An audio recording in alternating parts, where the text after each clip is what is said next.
ammaliami, trattenimi profondo altro. Stai per giungere dal luogo sacro, un attendere lo mistero che si mostra e scompare, che è presenza assenza. Oddio, sogno qua, ammaliami, mettimi in dal tuo cuore o se preferisci arrubami. Trascinami lontano di qua, d'ogni uomo e creatura, d'ogni soli e terra. Catturami in eterno, ma lassami un solo istante nella tua luce perché inciampi la mia arma con la tua poesia. Lassami leggere un solo rigo, una parola di chi ti to, perché possa la riuta trovare frutto nella mia terra. Lassa che divento l'arcio dei tuoi versi e che sopra ad limpi fogli di carta bianca possa copiare le tue odi.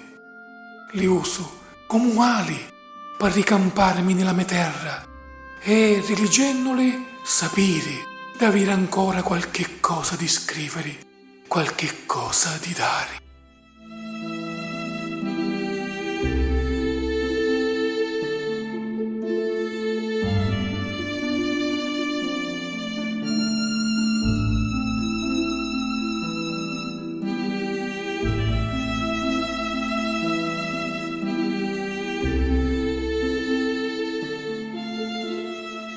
Incantami.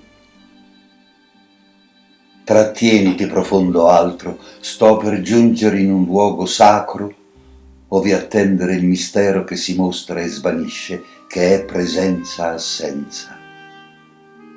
Eccomi, o Dio. Incantami, mettimi nel tuo cuore, o se preferisci, rapiscimi. Trascinami via da questa dimensione, da ogni uomo e creatura, da ogni sole e terra.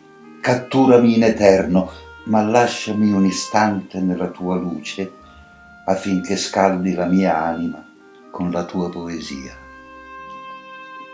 Lasciami leggere un solo rigo, una parola delle tue, perché possa al mio ritorno trovare frutto nella mia terra.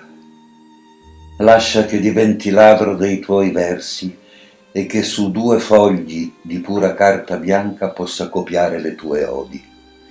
Le userò come ali per fare il ritorno alla mia terra e rileggendoli sapere di avere ancora qualcosa da scrivere, qualcosa da dare.